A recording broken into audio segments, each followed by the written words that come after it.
Welcome to Design Speaks Podcast, the podcast that helps you discover uncommon inspiration, take control of your creativity, and create work that gets noticed. I'm your host, Brandy C. Joining me is my co-host, Julie Hyder. This week, we are talking to a lawyer for creatives, Allie Moore, about contracts and what you need to include. So stay tuned for that coming up later in the show. Hi, Julie. Hi, Brandy.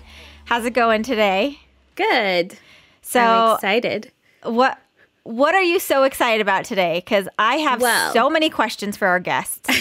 Yes. Our guest today is Allie Moore. And I'm super excited to talk to her because she happens to be my lawyer and the person who has saved me a lot of stress.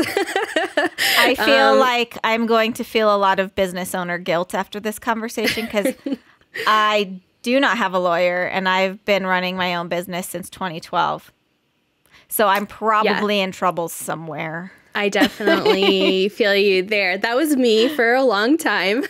And honestly, like when I thought about like, oh, I need to talk to a lawyer about my contract, I was like, man, they're not going to understand what the heck I do, much less be able to help me figure out what all I need to have in my contracts. And then someone said, hey, you need to talk to Allie. And I was like, okay, I'm sold. Sign me up.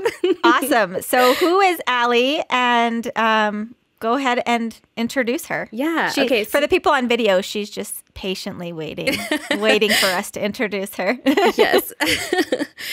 So Allie is one of the lawyers at Creatives Learn Law, and she works in Colorado, and she is a creative herself, so she understands that we're a little different. Yes. And so I'm excited to hear what all she has to say today. So hi, Allie. Hi, I'm so glad to be here. Welcome. It's so nice to meet you. Nice to meet you too, Brandy. Thanks for having me. I love that you're also in our region. Yes, I'm here in Denver. You share a border, so you know we are not Mexico.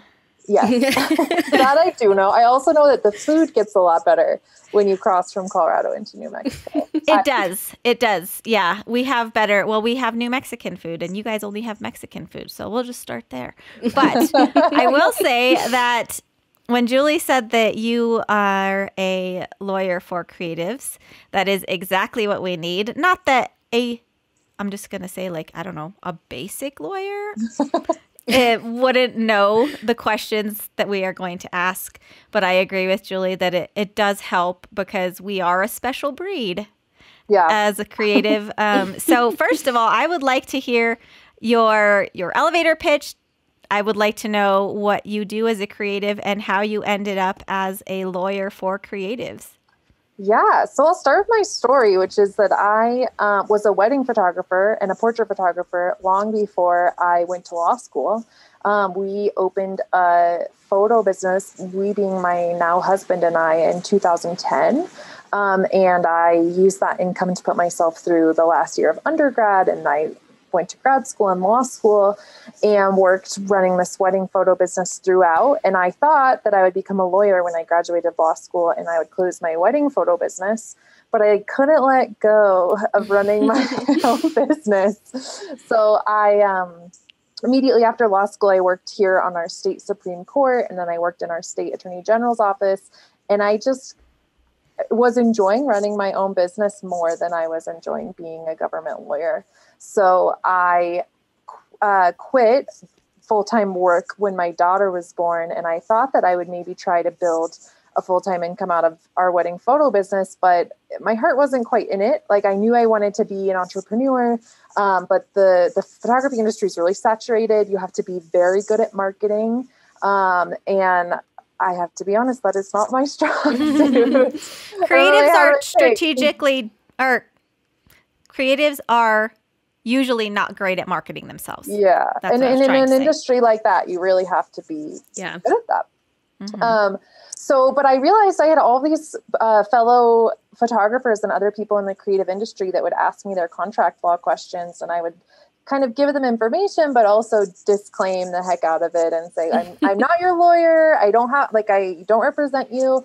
And the only reason that I couldn't represent them is because I didn't have malpractice insurance. So one day I talked to a professional mentor and I went out and bought malpractice insurance. That sounds pricey. It was not as pricey as you would think. Wow. It was $500 for a year. And now it's closer. That was like an introductory special. Now it's like $1,000 for a year. I would have thought it was at least like $50,000. I don't know. Definitely Shows not. how much I know. Not Like, did you have to take out 2 home loans no, for that? no. And this is actually a good lesson that insurance, maybe you should at least investigate the price before you decide you don't want to buy it, because it may be more affordable than you think. So you bought the insurance. I bought the insurance and I opened my doors, and that was in May of last year. And I thought if I can serve 2 clients, then I'll have, earned a profit above my insurance. And I served a lot more than 2 clients, and I added a partner this year. And it's just exactly the right fit. It's exactly the right work for me. So most of what we do is contract drafting, helping people write the contracts that they use with their clients. But we do a little bit of dispute management for people who have client disputes, and we do help people form entities sometimes. But yeah, all of those business law issues that come up in small and unregulated businesses. So we don't do marijuana law or anything like that. Okay. Just so I know, I won't ask about that. I was planning on it, but so Julie, just cut in because I could easily just take all of the time with all the questions I have. So I'm curious, what is the primary question that people ask when they first come to you? So maybe they think that they need a contract. So do they just come and ask for a contract, or do they come with questions about copyrights, or, what is for creatives in general? What is the most common question that you get asked that you wish people would know that's pretty easy to answer? Absolutely. Super easy for me because, Brandy, you almost asked it by implication, which is that most people who come to me have never hired a lawyer before. And their question is, what am I doing wrong? What have I been ignoring? Am I going to jail? Yeah, exactly. What do I need to be doing? So this is what I tell people. There's 4 things that I think everybody should do to protect themselves from liability. And it's 4 pretty manageable steps. It's form a limited liability entity. So for most people, that's an LLC. It's get contracts that work for your business and that are reflective of your business policies, and buy insurance, appropriate insurance for your industry, and then act reasonably and take calculated risks. The bonus 5th thing, the am I going to jail thing, is figure out your taxes, right? Figure out your taxes. But if you've done those 5 things, then you've probably checked all of your boxes if you're in, like I mentioned, an unregulated industry. Mm-hmm. If you are like a hair and makeup artist or something like that, where you have a state regulator, you also need to do those regulatory things. But for most creative small businesses, if they take care of those 4 liability protections and their taxes, then they're not going to jail and they're not going to lose their home, and they're doing what they need to be doing to take care of their business's legal issues. Okay. Looks like now, you're ready. When I came to Allie, I had a contract that I'd had in place for many years, and I had been kind of piecing it together, and something would come up and I'd be like, ooh, I need to add that to the contract.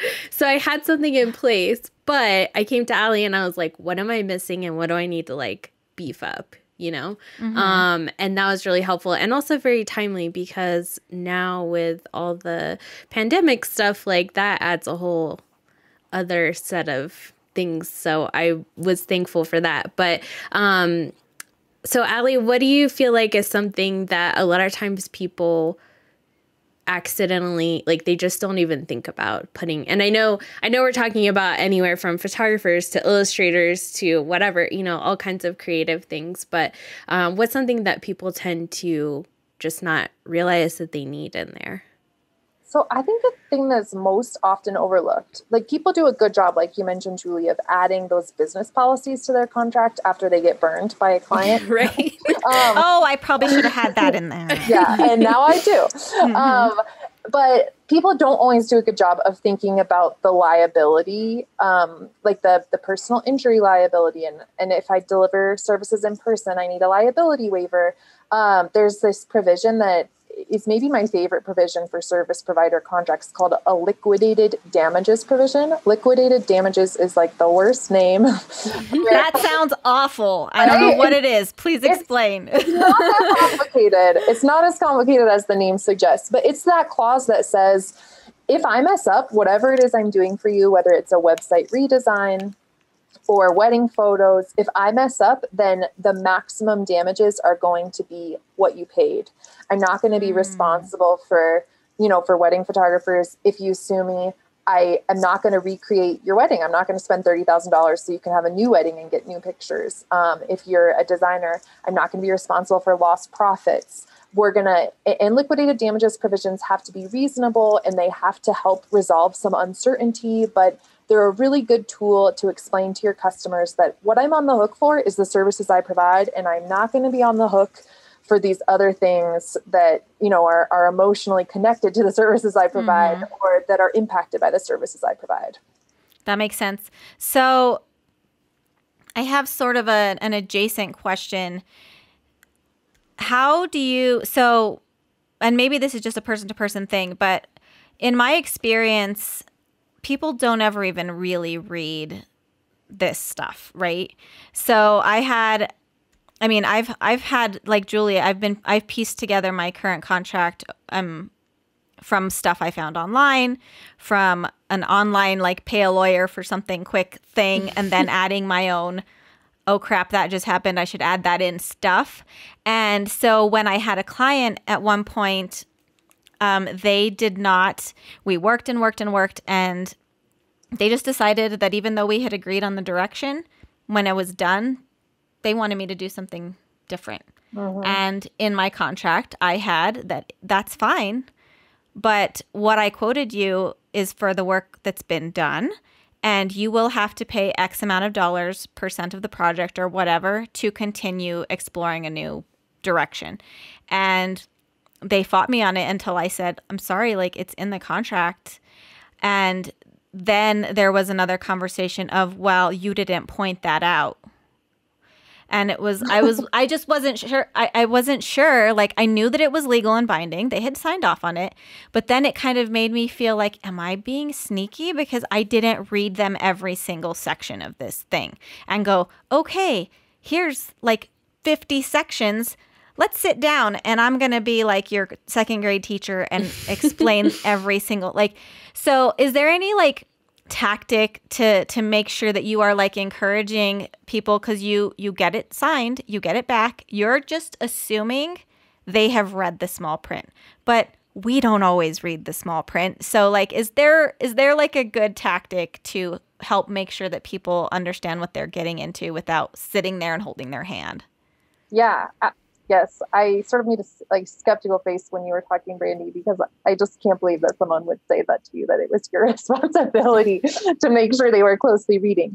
I do. Setting client expectations in a really clear way is so important to the way that you provide customer service, and so not important to whether or not your contract is legally binding. So the suggestions that I have, though, to make sure your customers have a good experience is if you use a client relationship manager and you have canned emails, the longer that you're in business, the more you sort of know what policies surprise people and what policies are an important part of the client expectation process. And those policies should show up in your canned emails at the relevant points in the process. So like examples are when you as a designer or a photographer give deliverables to a client and you're emailing them the link to where they can download their deliverables, in that canned email, provisions about what they can and can't use those deliverables for, like the IP, a reminder of those. Right, because that's in most creative contracts.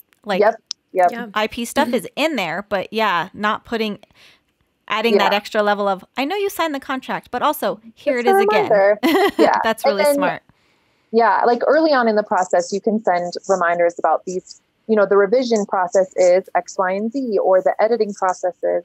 On the other hand, I also just want to say, Brandy, that no matter how reasonable we are or how thorough we are in our contracts and our client communications, there are going to be people that just aren't on the same page as you, and they just don't want to pay.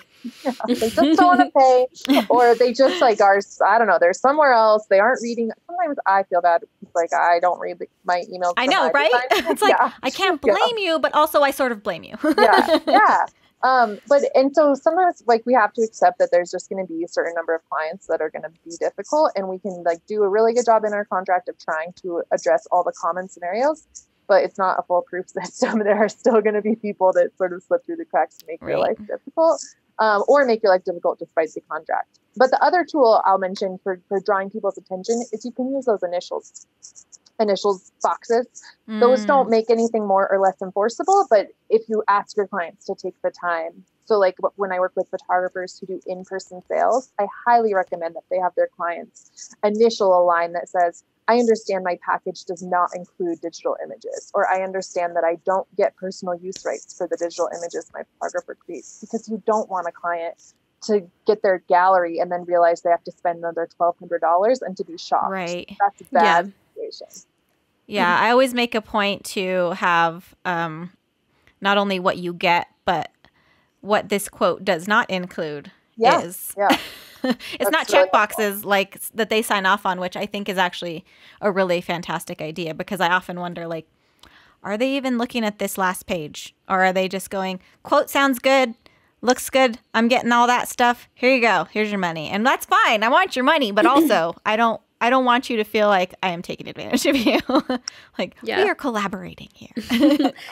Yeah, Allie had me put the initials in specifically with the date and location for my elopements. That way there's no confusion of they accidentally typed the wrong date in and I put it in the contract and they didn't pay attention. You like I show up on the wrong day. Where are you? Yeah. Oh, I thought you meant Phoenix, Texas, not Phoenix, Arizona. I don't think there's a Phoenix, Texas. I definitely don't. Is another Phoenix that is going to be in Texas. That's probably true. There's a Paris, Texas, right? Exactly. Yeah. And Rome. That must be where I got that from. So I am a solopreneur.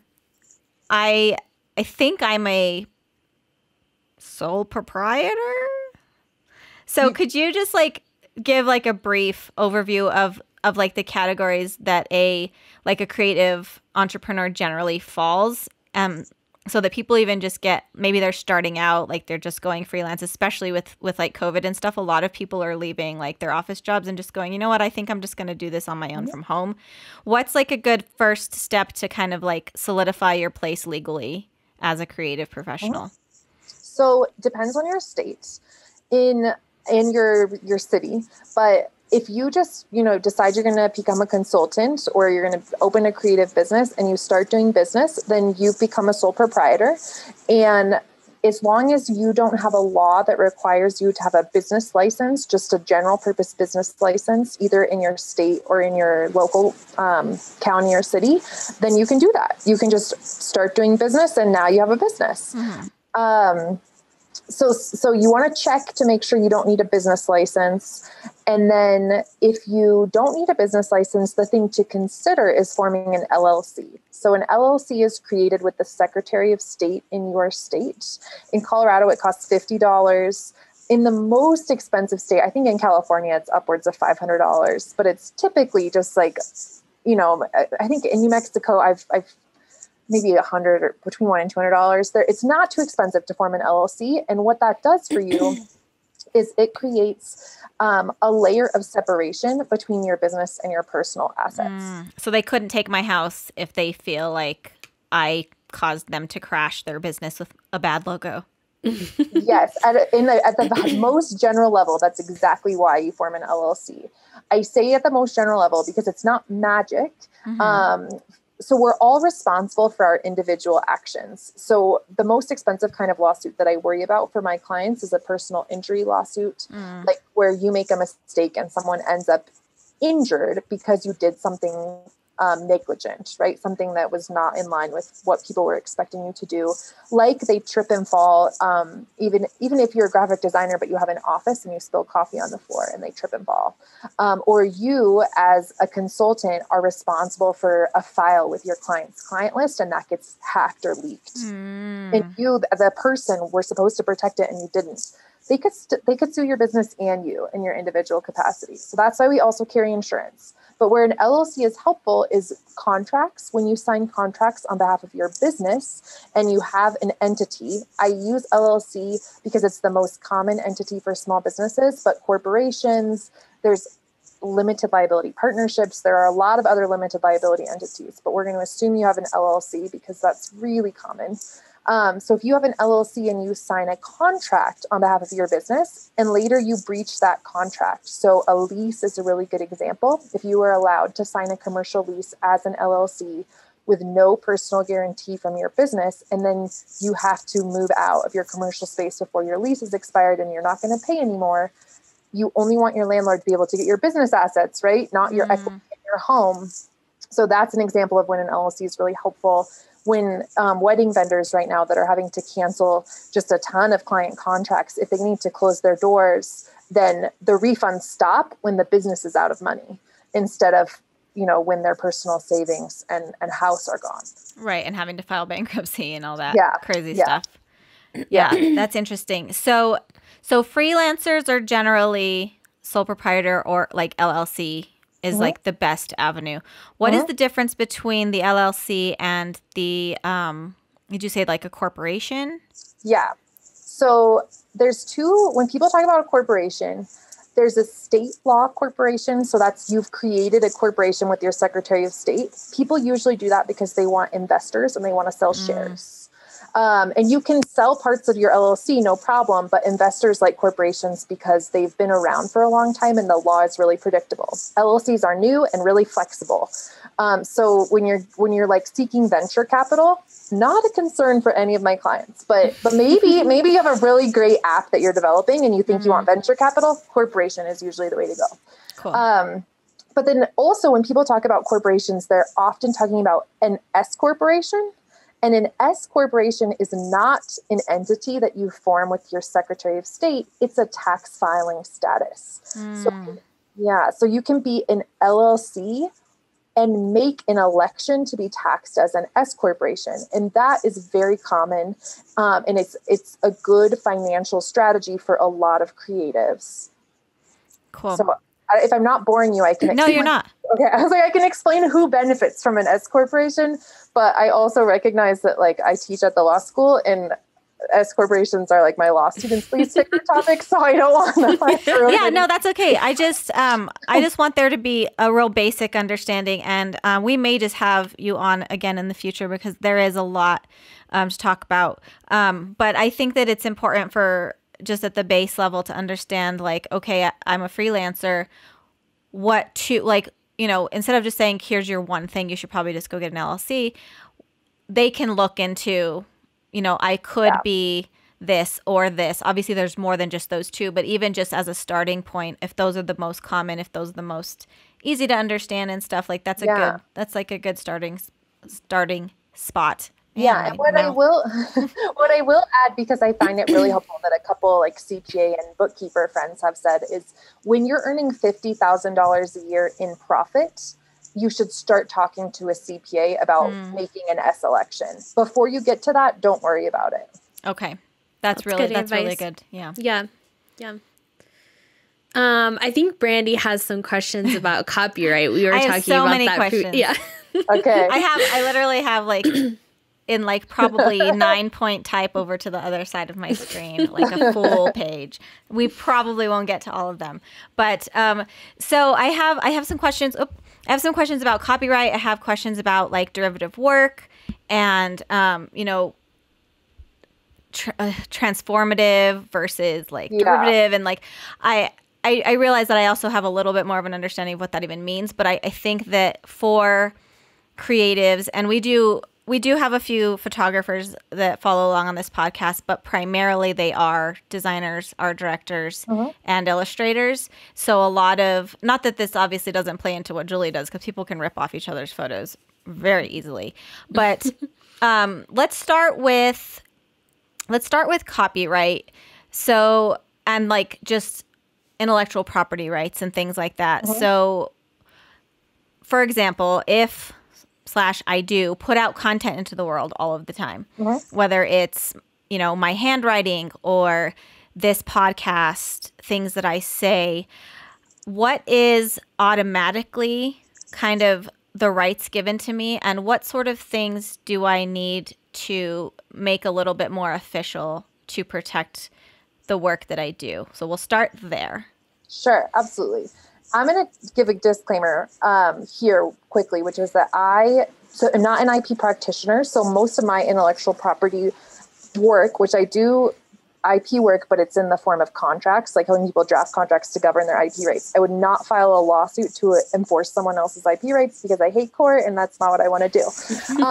But so in general, though, you automatically have copyright of anything that you've created that's copyright protectable. So like some things are not entitled to copyright protection, like recipes. But if what you've created is entitled to copyright protection, like anything written, a podcast, a book, photos, designs, then you automatically, it's yours and you have rights.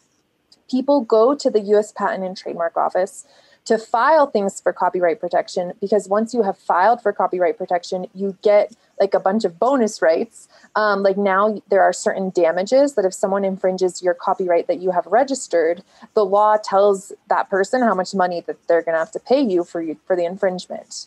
And I believe, although like I mentioned, I don't do a lot of this, even if you haven't registered your copyright before someone rips off your work, you need to register your copyright before you take legal action against them in many instances. So it's something you might end up doing down the road. Whether you should register copyright for something you've created, it's not free and it takes some work on the USPTO website. I think that we all have maybe some cornerstone content that, like, obviously a publishing house, a book, that's a lot of work that went into putting that book out. Like they're going to register that for copyright. Right. Like a blog post, when you write 2 blog posts a week and you have, $150,000 a year business, like you maybe are not going to be registering copyright on all of your blog posts. Right. So I think you have to decide, like, if it's something really that is valuable and that you think people are going to be interested in ripping off, and that it would cost you a lot if they ripped you off, then it's worth it to go that next step and register so that you get those enhanced copyright protections. So what is the difference between a copyright and a trademark as it pertains to creative work? So copyright and trademark are 2 different kinds of protections that apply to different types of intellectual property. So copyright applies to things like writing, images, and a trademark is something that you're going to use to protect, like a logo, a business name, a tagline, things that you use to promote. Like a product name or something. Yeah. Okay. Exactly. Sorry, Julie, go ahead. With copyright, I've seen people put like at the bottom of their website, like copyright, their business name and the year. Is that necessary? Is that like, what is that? And do we need to be doing it? That's a good question. And, I actually have to say that I don't know. I don't know the answer to that question. Okay. I do think that it's helpful to identify the owner of content and to identify, like, in general, who's behind whatever website you're putting out into the world. And that indicates to people that you're going to, like, that you take your rights seriously, right? So I think, I imagine there could be more justification than this, but I imagine that part of the thought process is that you're going to show people, like, hey, I put the C here, like, or I wrote copyright my business name, like, I will protect this stuff. Yeah. But I putting people on notice could have other legal impact that I'm not aware of. Okay. Yeah. And that makes sense because unfortunately that is a common thing. People, I think they don't mean to do it. I mean, they don't mean to be messing up your stuff, but like people copy pasting, verbiage from your website. I don't think they realize like the impact of that and that it's copyright infringement. And it happens, unfortunately. Yeah. So, and maybe you don't have all the answers to this, but I'm just curious, where is the line between, and I do know the answers to some of this, but for the sake of our audience, like what is the line between a derivative work or, and copyright infringement, fair use, that kind of stuff? What is the line? So I think that there's a lot of designers that are earlier in their career that are copying for the sake of learning.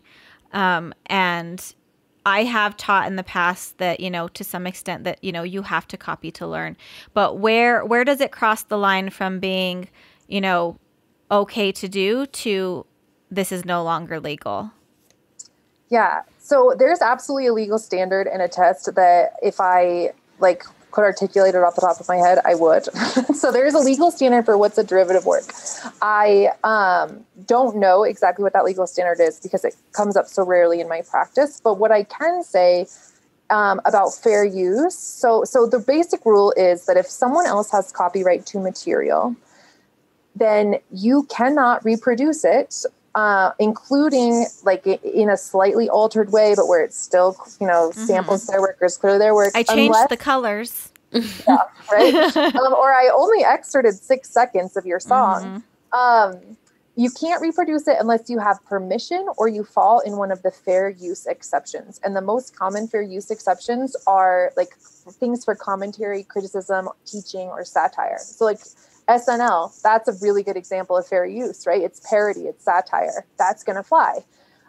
There are so many different ways to rip off people's work or to be inspired by people's work that whenever this comes up for me, and this comes up for me a lot, like when not my clients, but people in Facebook groups are like having an issue and someone tags me, what I always do is send them to, there's a great Stanford website, which I can send to you, Brandy, if you want. Yeah, that'd be great. We can put it in the show notes. Yeah, that explains the different categories of fair use. And what I would do in practice if I was trying to evaluate whether or not something was a fair use or whether or not it was copyright infringement is I would go look for similar cases. Like I would go see what has happened, what have courts decided in other similar situations, because it is a very, very gray area.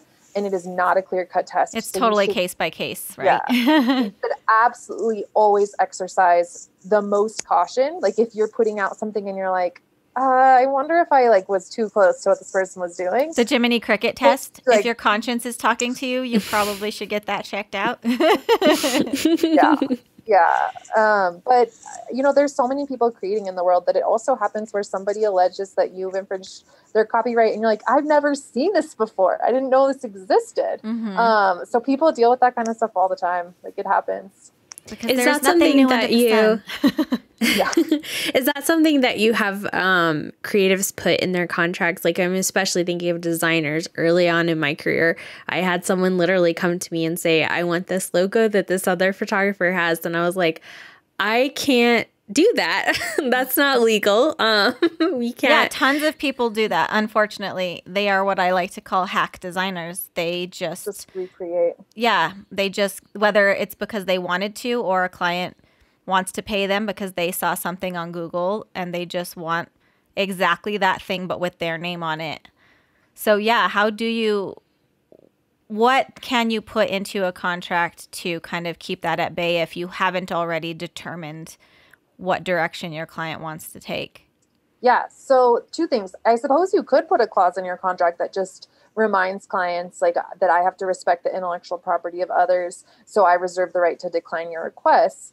But even if you don't have that in your contract, you're always going to be backed up by the law if you're refusing a request because it's illegal or infringes someone else's legal rights. So you don't need that in your contract. But if you want that in your contract because it gives you an opportunity to talk to your clients, then that's something you can consider putting in your contract. One thing that I really like to see in designers' contracts, if their clients will allow it, is a provision that puts all liability for IP infringement on the client. That says, I'm going to create materials for you. but it is your responsibility to make sure that you feel like that these are not infringing anybody else's IP rights. Like, I'm not doing a trademark search. If you've asked me to create a logo and somebody else is using something really similar like that, you need to do that investigation and figure that out. And in fact, if somebody, you can use what's called an indemnification provision that would say, if somebody sues you, the client, for intellectual property infringement because you use something I created, and they also sue me, then you, the client, are going to step in and defend me in that lawsuit. Big businesses will not sign your contract with that in it if they have an attorney reviewing your contract, because they want the reverse. They want to say that you're going to indemnify them. But if your clients are okay signing that provision, and whether, I think there's two questions, right? What can we get away with in a contract and what can we feel good about?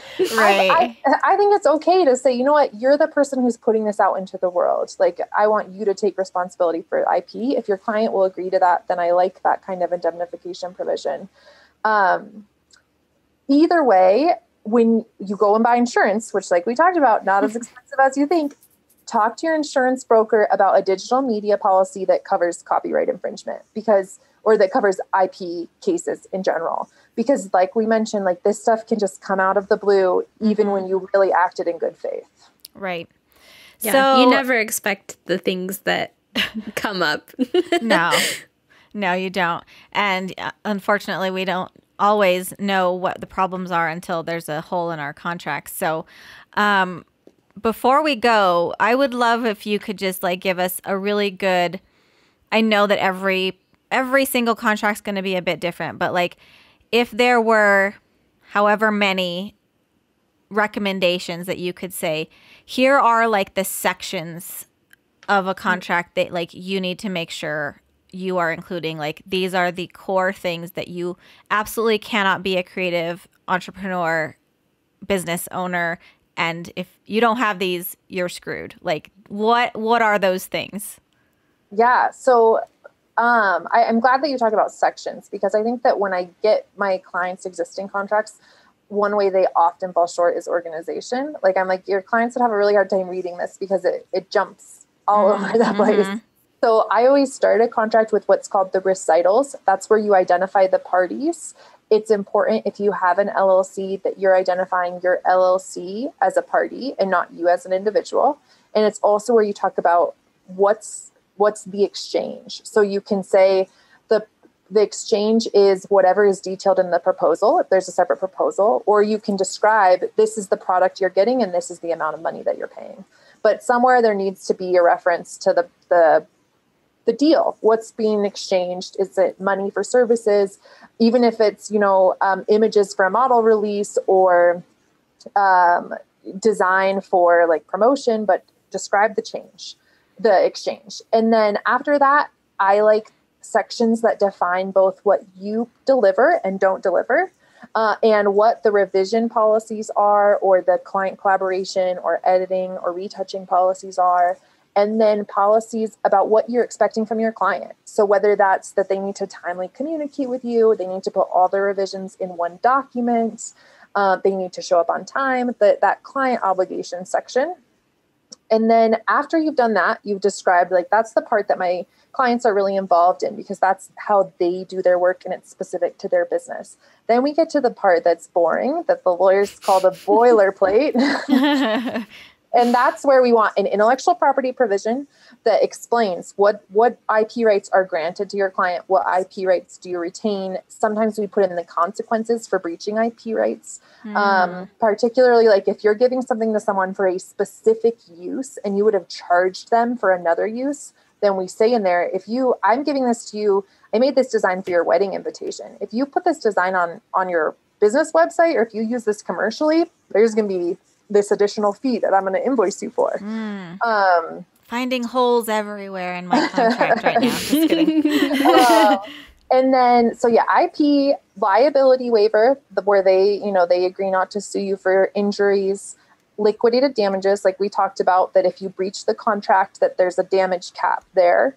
And like, there's just some other like random boring things. Like if they don't pay you, I like for there to be a provision that says they're going to pay the cost of collection if you have to sue them.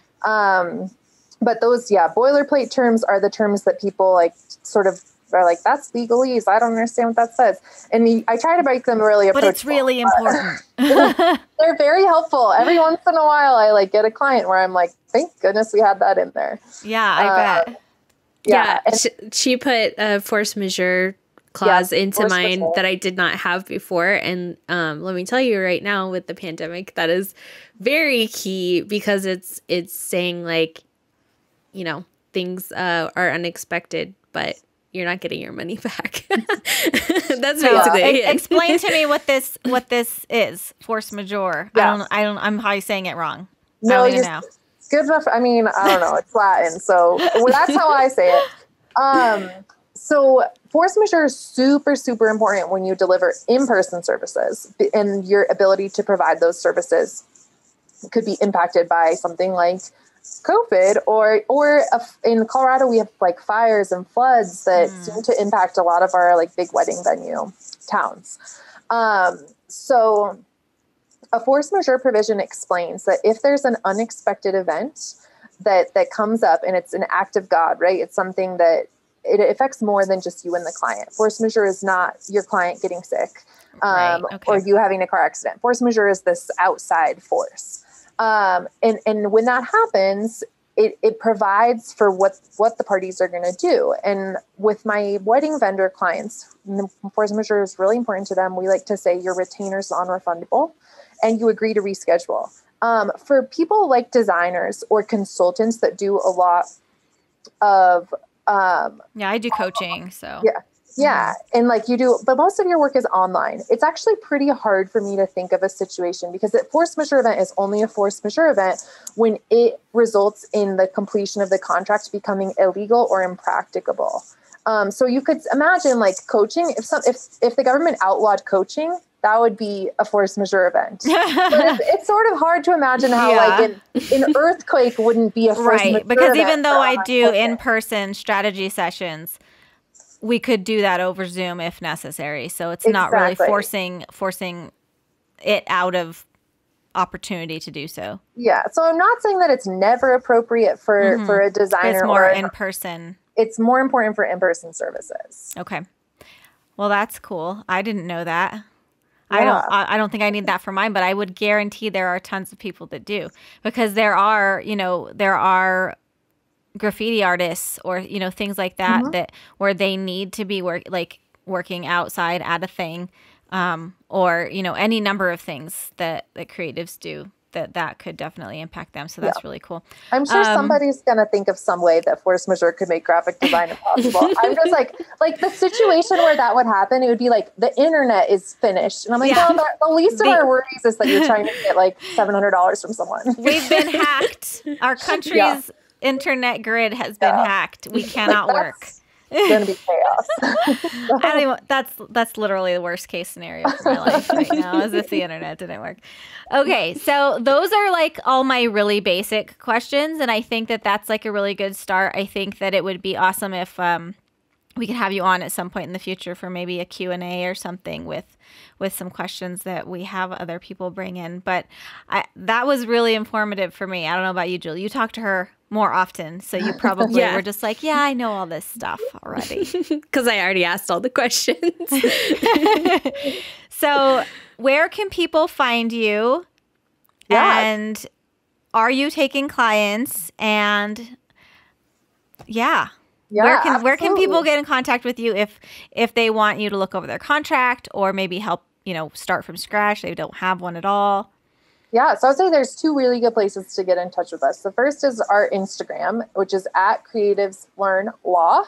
We put out tips like pretty much every day, stories, posts, and I think they're pretty useful. Well, that's what I hear. And then the second place is on our website homepage. So our website, actually, there's a domain name and a trademark troll involved in our website, but it's just creativeslearn.com, which maybe I can end on a bonus tip, which is never file a trademark unless you've already bought the domain name for your trademark.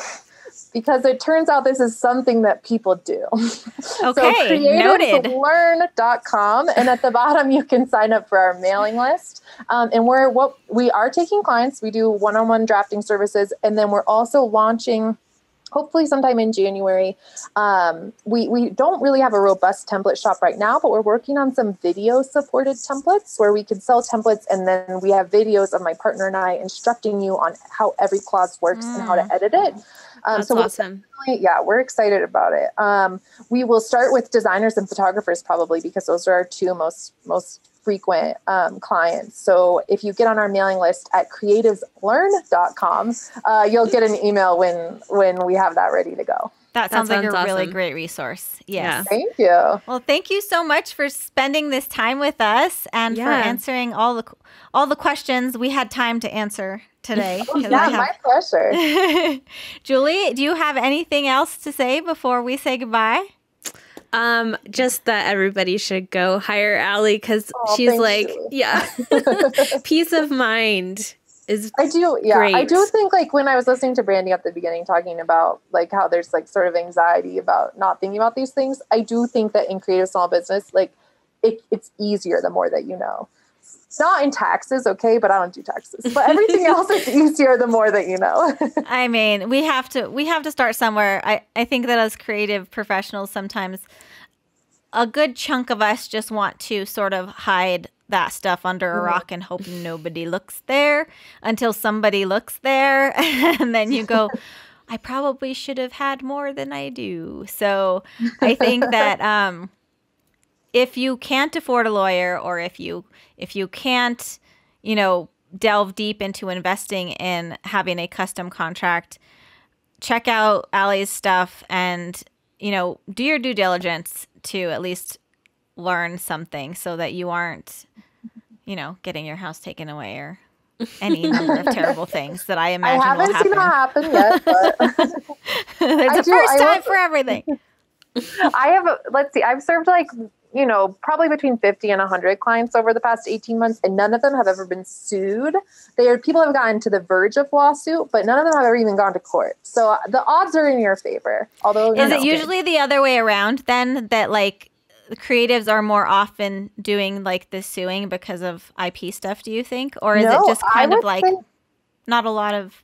The stakes are just lower, right? Mm-hmm. Like, this isn't construction. Like in construction, there's a lot of ways that people can get hurt, and there's a lot of really expensive mistakes you can make. Same thing with medicine. While IP can get expensive, like the stakes overall are just lower, and so there's less likely to be lawsuits. So that doesn't mean that you should just write this stuff off and not worry about it. But I don't want people to lose a ton of sleep, because we really don't see a lot of that worst case scenario in our industry. Well, that's good. We'll leave with that. Yeah. You'll be okay, but you should probably do some research and go check out Allie. So thank you so much. We appreciate you being here with us, and I hope that we get to chat some more in the future. Absolutely. My pleasure. Thanks, guys. Wow, Julie, that was a lot, like in all of the best ways. Yes. I'm feeling like filled up to here with information. How are you doing? You're like, I already knew all this, guys. I just brought her on for your benefit. I will say, like, before I hired her, I was like, I had so many questions and was like, I think this is the right thing to do, but please tell me, like, is this right or not? It was just incredibly helpful to have her just answer all my questions and then like help me make a completely new contract that really like spelled everything out, including the stuff that I hadn't even thought of. Like, I really tried hard over years and years to think of like the different weird scenarios that might come up. But even still, there were things that I was like, oh yeah, duh, like that needs to be in there. Yeah. So what's the difference between like how you approach like working with a client now versus how you were working with a client before you worked with her? I'm just curious as to like, how has that changed how you do business? Yeah, well, contract? I feel a lot more confident that, so for me, a big concern is safety, because I am going into potentially dangerous places with clients. Like, uncharted territory. yeah, I mean, the last elopement that I did, I basically was guiding them to a location that had no trails and the roads were unmarked and I was driving, and there's just like a whole lot of things that could go wrong there. And like, I would feel so terrible if something happened to my clients, even if it was, you know, something as simple as a bee sting, which I have had happen before on a shoot. Can you be liable for a bee sting? I don't know. I would hold you liable. But yeah, I just feel way more confident of knowing like that I am protected and that I've like put the right things in there. But also she put a lot of things into the contract that are also protecting like the clients and giving them expectations and everything. Mm-hmm. So it makes me feel a little less like one-sided of like, let me contract's not just myself. For you. Yeah, it's for both of you.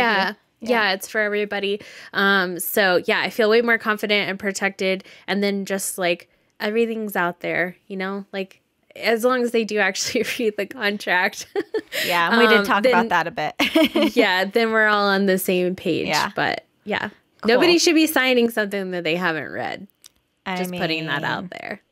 Sometimes you just want to move on to installing that app and you don't want to. No, I'm kidding. If you're investing any significant amount of money in something, whether it's, you know, photography from your wedding or a brand strategy, like stuff that really matters, you should really be reading that stuff. Yeah. And if you want to protect yourself and your client, you definitely need a contract. So yeah, I hope that everybody got a lot out of this. You may need to listen to it once or twice or 3 times to take a lot of notes, because there were very specific, like point by point things that she mentioned that were necessary. And so I highly encourage you to take note of those things also. All right. Well, that's our episode for today. Be sure to check out our Patreon if you'd like to be a part of our community and help make sure that this show continues on. You can check it out at patreon.com/DesignSpeaksPodcast or /DesignSpeaks. Design Speaks is produced by Kenneth Niffen and Dakota Cook. Audio editing by the Podcast Babes. Thanks to Colin from Vespertine for our theme music. Design Speaks is a project of Brandy C, and it is recorded in the shadow of the watermelon pink Sandia Mountains near Albuquerque, New Mexico. As always, you can leave us a note on Instagram at Design Speaks Podcast, and all of our past and current episodes are at designspeakspodcast.com. Thanks again for watching and listening. Until next time.